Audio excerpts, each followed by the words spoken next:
this Maryland cannabis ecosystem is able to play in that space. So once again, hello everyone. Happy 420 Eve. I'm here today to talk to you about the new cannabis edible regulations that have just come down the pipe, which go in effect today. So there are questions that are floating around in some of our groups and folks are talking about it online, but I'm here to literally bring up those regulations, talk about what edibles actually are, because I know there will be tons of questions about some of the products that we already have on the market and why they're not considered edibles. But why not just break down it piece by piece, right from the source? So, if you happen to be watching via the replay, go ahead and drop in the comments where you're from and what your 420 plans are. But if you happen to be watching live, because I'm using an amazing software called StreamYard, go ahead, drop where you're from and what you're doing on 420, because it's another 420, a little bit socially distanced. I actually got my vaccine today, so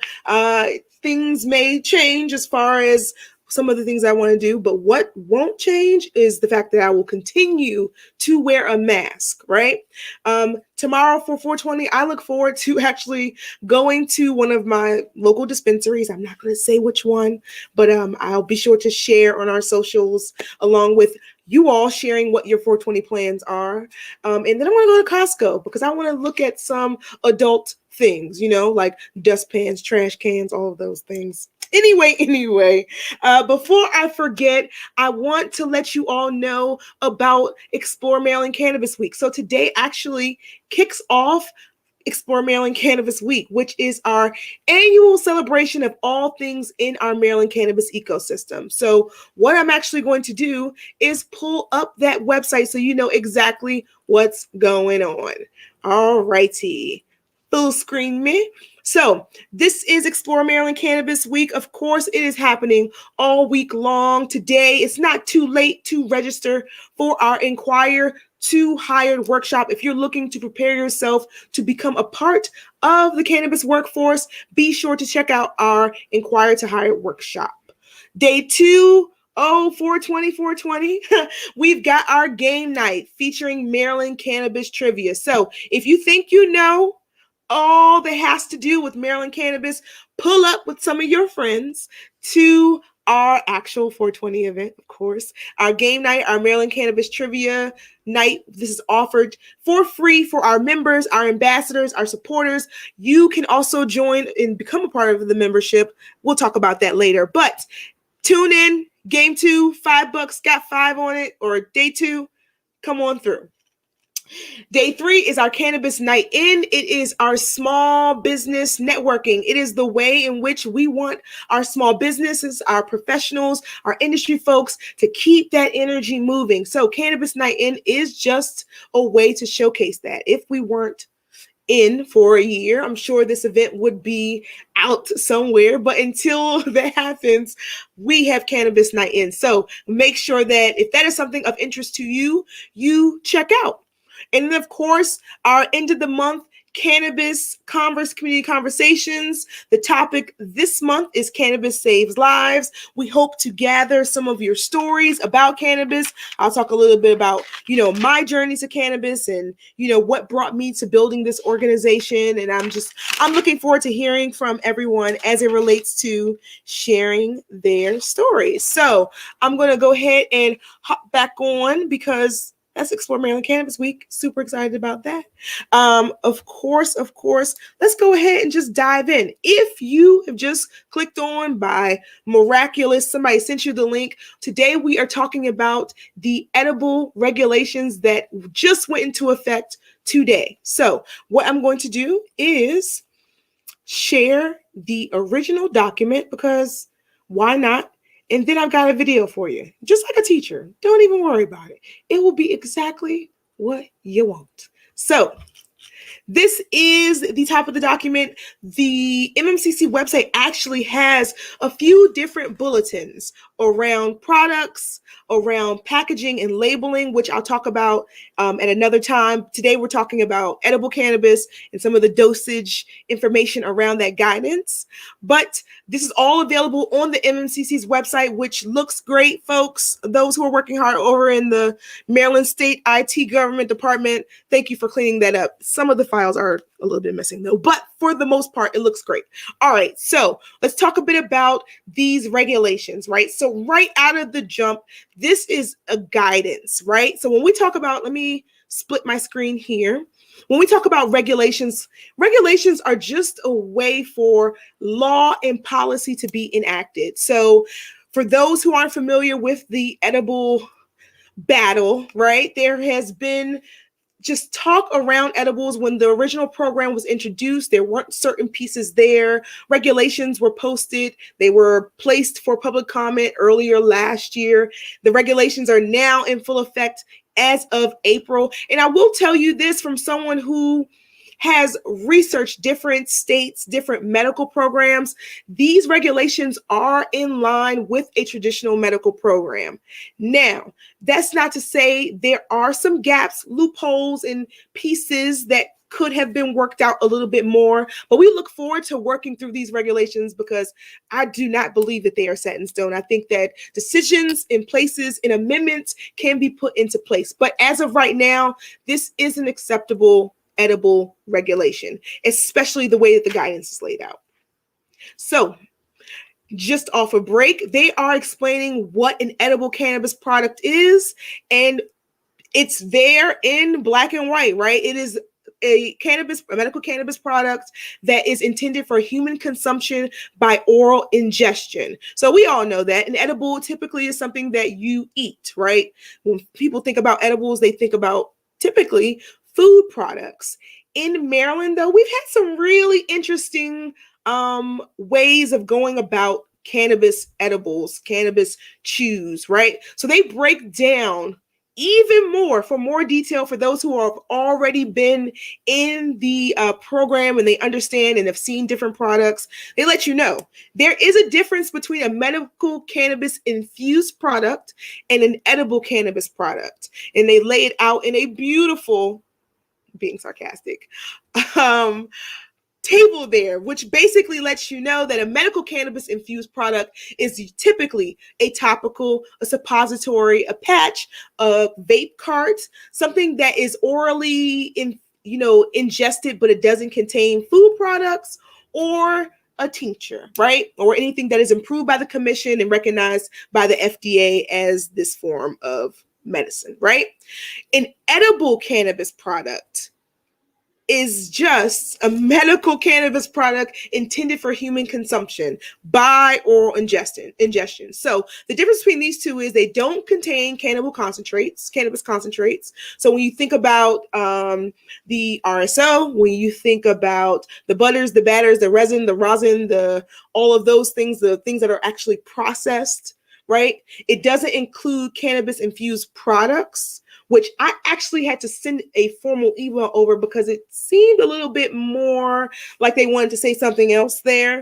I just wanted to get clarification. But those 3 points of not actually having plant matter in that for it to be an edible cannabis product, I thought was pretty much cut and dry.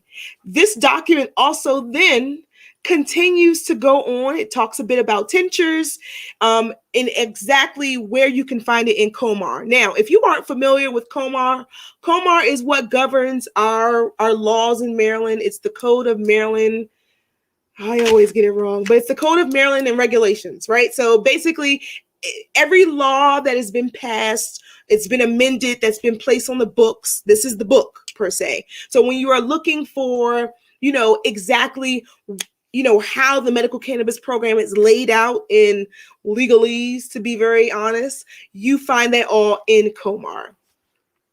So it goes on a little bit more. This document is not, a heavy lifting type of document, but more of a clarification as it relates to what these edible cannabis products will look like on our market moving forward. So just scrolling down onto page 4, it actually shows you, and I hope that you all get a really good view of this. It shows you what the edible products will look like. And typically, when we talk about cannabis edibles, when folks think about cannabis edibles, they think about food. So right off the bat, they talk about these solid edible cannabis products. So they must physically be separated into single servings. So if you are looking or waiting for a Hershey's candy style bar, you're not going to get it. But what you may get is in small pieces. We had a company that produced something of a chocolate product, last year before last. It was pulled. I heard it was amazing. I was really upset that I didn't get an opportunity to try it out. But this is something similar of a guidance that they would follow. And it looks very much in line with whatever product that they had, right? They also have a gummy style product. Without naming names, y'all know who I'm talking about. So those are the solid edible cannabis products. They've got guidance for non-solid edible products, which typically could be like a powder. It could be a drink, So on the market right now, you have the elixirs by the company that starts with a D, which, I thought they changed their name, but did they not change their name? Did they not change their name? I thought they changed their name, but they produce elixirs in the state under another processing company. But this entire document lays out to you what exactly the serving size should look like, and also what the actual product should look like. And this is where I say it looks like a traditional medical cannabis program, right? You can't have the gummy bears. You can't have anything that is of any likeness to humans, animals, fruit. It can't look like anything that would appeal to minors. And you also, I think that was actually on the packaging document, but just a little preview, you can't have anything that looks or resembles something that is already on the market, right? So I saw recently that someone had a Doritos packet that is definitely not a Maryland product. And it won't look like a Maryland product because of these regulations. And once again, I just want to stress, this is a medical program. So the edibles, the regulations that were drawn up outside of the dosage, I know we all, we'll talk a bit about that later. But when we talk about the access that is available for those who don't necessarily smoke, for those who want a different variation of consuming their medicine, this is a great rollout. And I'm glad, because it took way too long. Just too long.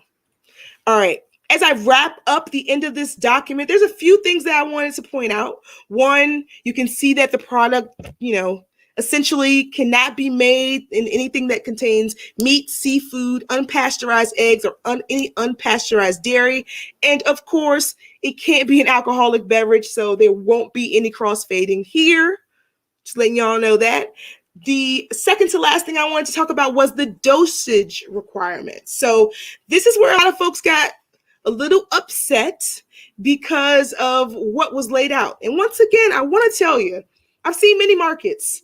I've seen many adult use markets. I've seen many medical markets. This is pretty standard. And a lot of them have solutions, which we'll talk about after this, as a way to kind of work around these dosage requirements, right? Don't want to call them limits, because I just want to let y'all know cannabis as a product that is used as medicine is a privilege. Not everyone has this privilege, so be grateful.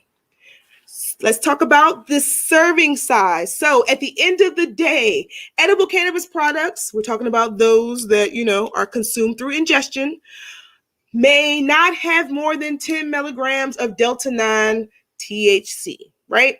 The package in itself cannot contain more than 100 milligrams of Delta-9 THC. So some examples right there. 10 single serving sizes with 10 milligrams of Delta-9, 20 single serving size was 5 milligrams, and then 40 single serving size with 2.5 milligrams. So that is those regulations. I think that they are pretty clear, cut and dry. I also don't think that they are finite. I also think that as a community, if we are looking for solutions for maybe a higher dosage edible that can still be obtained through your medical market, I suggest that you link up with some of our community organizations who do online cooking classes, or talk to your provider about maybe working around some of your medicine in a form that you can dose them a little bit higher. In the comments after this live ends, I'll make sure to place some resources on how to properly dose your edibles and, some further information you can share with your medical provider or your caregiver on how to actually get those products in rotation. But I did promise y'all a video. I love showing videos because they are great resource materials. So let me go ahead and make sure I share the audio because I always forget to do this. And I'm going to make sure we're good here, hop off screen and hit play. As marijuana becomes legalized throughout North America, many are trying edibles for the first time as a healthier option. But with edible marijuana providing such a different experience than smoking, how does it work, and is eating pot actually better for you? When you heat cannabis, you effectively change the chemical makeup of compounds within it called cannabinoids. Smoking heats it to around 800 degrees Celsius and converts THCA to delta-9 THC, which binds to receptors in your brain, making them continually fire and causing your imagination, thoughts, and perceptions to magnify. This is why every thought can feel like a significant one. And because it travels straight from your lungs into the bloodstream and to your brain, the drug works within minutes and lasts about 2 to 3 hours. But when making edibles, the weed is heated to around 150 degrees Celsius, burning less of the actual plant and minimizing carcinogens. THC is lipophilic, not water-soluble, so the activated THC must be dissolved into something fatty like oil or butter. And once this substance is consumed, the onset of the high is delayed as the drug is absorbed more slowly through your gut. But this high typically lasts 4 to 8 hours, and most report feeling more high than compared to smoking marijuana. This is because when you eat edible weed, the THC is first metabolized by the liver before entering the bloodstream, and here delta-9 THC also becomes 11-OH THC, which passes the brain barrier more rapidly and is a more potent chemical. So using the same amount of marijuana, you actually get more high with edibles because it ends up creating both delta-9 THC and 11-OH THC, which is a stronger compound. And because there are more psychotropic types of cannabinoids acting on your neurons, you'll be high for longer. Of course, you also get to skip out on the toxic chemicals that smoking provides, like carbon monoxide, bronchial irritants, and tumor initiators. Smoking anything means you're inhaling cancer-causing molecules, so if you can get high without smoking, it will be healthier for your lungs and body. The downside? It's much harder to control the high you'll get, because it can take up to 1 to 2 hours to feel the full effects, and the dosage can vary significantly. Modulating the effects, or titrating as it's called, is much more difficult, and as a result, you can end up a lot higher than you intended to. But unlike those who consume too much alcohol, opioids, or other drugs, you won't be suffering any serious long-term harm, toxicity, or lethal overdose if you do consume more than you intended. If you've ever wondered why marijuana gives you the munchies, check out our ASAP Thought video that breaks down the science behind that by clicking the screen or using the link in the description. And subscribe for more weekly. All right. So I liked that video because, one, I loved the accent of the gentleman who presented the information, but also I thought it was a really good overview on what edibles are, what they do when you have them inside of your body, and what you can expect later on. Erica, absolutely. We already know. It just happens. And I think that there is a movement that is coming where, with even if laws and things are put in play, the folks with the power, the patience over profits, the movements will all change a lot of that. So before I go, because that is pretty much our live today, I would once again be remiss if I didn't talk about Explore Maryland Cannabis Week. I'm super excited about Explore Maryland Cannabis Week and what is coming up. It has been, a year in the making for sure, but do know that this won't be the last time that we celebrate the ecosystem this year. But like I said, be sure to head to our website. I don't think I said that. Go to exploremarylandcannabis.com/EMC week. Down at the bottom, stay informed, get up-to-date information on what that giveaways, what we have planned for this week, and how you can get involved. So if there aren't any questions, I'm going to leave some space right here. And if not, I'm going to go ahead and get ready for my 5 o'clock workout. I'm looking forward to heading to the gym, trying out a new vape pen and heading to the gym. So I hope that you all get an opportunity to go outside. I hope you all have a great 420. I will be sure to be back tomorrow. Tomorrow, I'm going to talk about the packaging and labeling that's coming up. And of course, after that, I'll announce what I'm talking about on Wednesday. Thursday is community conversations, and Friday will be a 420 wrap up. So, vape pen that where do I start? Where do I start? I have been loving. We have a Maryland product maker who created a disposable, the Blissivas. They're perfect because I can quickly hit them right before the gym. I'll take my pre-workout is super green. Shout out to 420. Oh, it's green because you can't see it because of my green screen, but it is so green. Oh my gosh. But the Blessiva pens were formulated for women. I think I actually have some of their information.